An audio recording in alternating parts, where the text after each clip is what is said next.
So we're nearly there. We've nearly got through the entire summer, and the Premier League is finally back on Friday when Liverpool host Bournemouth at Anfield. So, as usual, we've been speaking to Arne Slot at the AXA Training Centre just there behind me, and of course always lots of interesting things to get into from his press conference. And I think there's only one place to start, isn't there, when the transfer window is still open, and that of course is with transfers. Now, some of you may not know, you might have been living under a rock and you may not have heard the news over the last few days, but there is a deal about to be completed for Liverpool, and that is Giovanni Leoni coming in from Parma. He is, as I understand it, flying into Merseyside today to undergo medical and complete the formalities of a move. That's a £26 million fee agreed with Parma, and everything, if the medical goes smoothly, everything expected to be signed off on that in the next couple of days. So of course we had to ask Arne Slot for his thoughts on that move.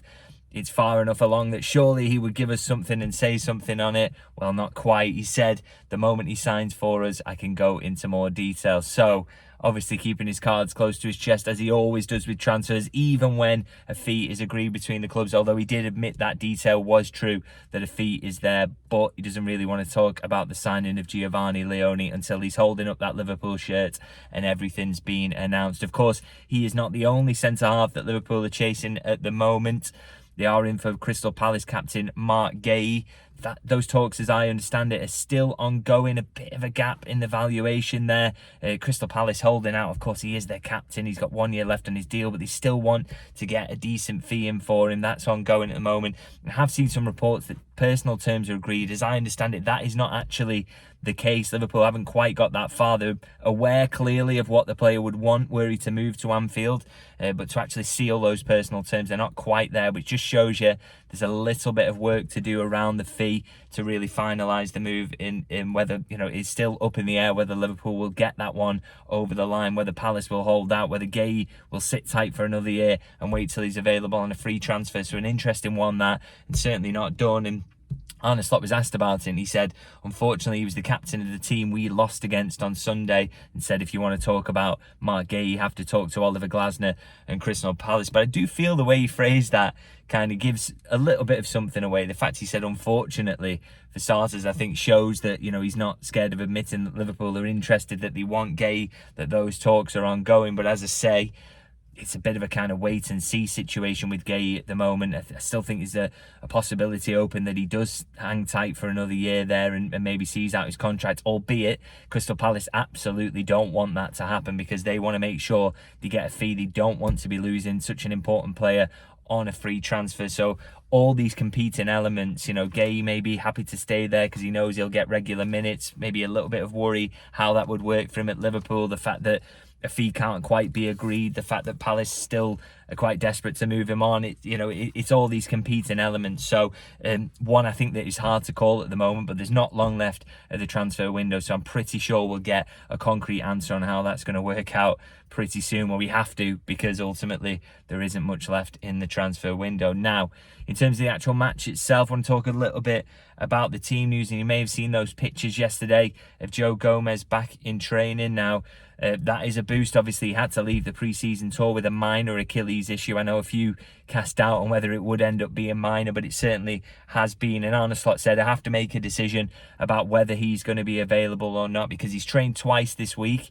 But it's all about who's available for the squad. Do we need a defensive option on the bench? Those kind of things that the manager will have to consider. So not giving away too much on whether Gomez will be there, but it sounds like he's very, very close, if he doesn't make this one, to being available and being part of the squad, which I think you have to consider a massive boost. As such a versatile defender, a really good player when he's fit.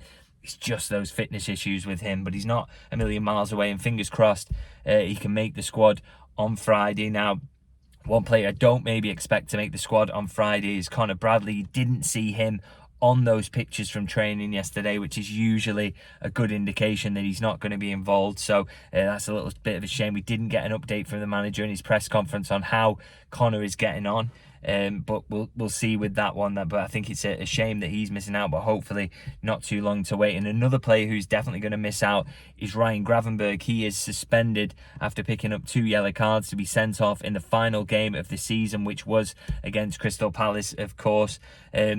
interesting actually that the manager wasn't happy when he spoke about that suspension. He described his team as the most honest team in the league, and yet they've lost a player to a dive, a yellow card for a dive, and then another yellow card in that same game. He wasn't really happy about that, and he actually it was interesting. He went on a little bit of a rant about referees in this press conference, completely unprompted, really, and spoke about the fact that in the Community Shield on Sunday that Liverpool had somehow given away 13 fouls to Crystal Palace's 5, despite the fact that they completely dominated possession. And I quite like the way that Arne Slot likes to make these points from time to time. It's very Jurgen Klopp-like, really, is sometimes he'd just go off on a little tangent and just remind the referees that sometimes they feel they're not being refereed correctly or not being refereed fairly. You do wonder whether these comments, do they get through to the refs? Do they sometimes, get in their mind and influence the way?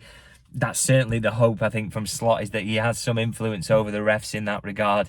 But it was, very, very spiky on that, and I thought it was pretty interesting. Now, I spoke about Gravenberch being out there, and obviously he's missing in midfield, which is he's so key in there, and he was certainly through last season. And Arne Slot was asked about that, but he actually said he's kind of optimistic about the fact no Gravenberch, because he said, look, midfield is probably the strongest area of the entire squad in terms of the options there, and he thinks that McAllister is back. So obviously he was back in the squad for the Community Shield, appears as a sub, but I think the way he was talking about him made it sound to me like there's a real strong chance that he's fit to start this one, and as he should be, really, after a full week's training, having been back and played half an hour in the Community Shield. And he said that I've got a choice to make in there with no Ryan Gravenberch in there, and I think it's an interesting one, isn't it? Because you've got Dominic Szoboszlai, Jones, McAllister, as I said, Endo, and Florian Wirtz is probably going to start in that advanced midfield role, isn't he? You don't pay £116 million, is it, to leave him on the bench? So it's a really interesting choice he's got to make there. And he spoke actually about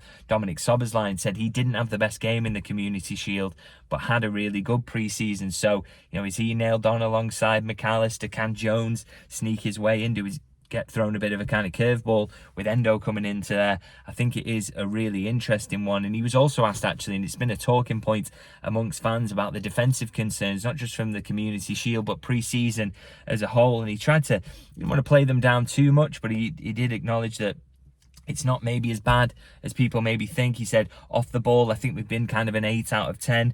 I'm an 8 out of 10. I'm happy with what we've done. But at this club, obviously, 8 out of 10 is not good enough. And one of the things he said he wants to cut out that's making Liverpool defensively frail is the fact that they give the ball away in stupid areas, and certainly did that in the Community Shield on Sunday. But I'm pretty sure they will be cutting that out when Friday rolls around, because this is the Premier League, it's defending the title, they're absolutely back on it, and I expect every player really to be fully focused for that one. And I'm pretty sure they'll have Slot's words ringing in their ears as they walk out onto the Anfield turf as well, won't they? Because he will have shown them plenty of clips about that, that's for sure. So, going to wrap it up there anyway. I, of course, will be at Anfield on Friday. So excited to be back there, and that the Premier League is back. And of course, we hope that we will be talking in the post-match review about a Liverpool win.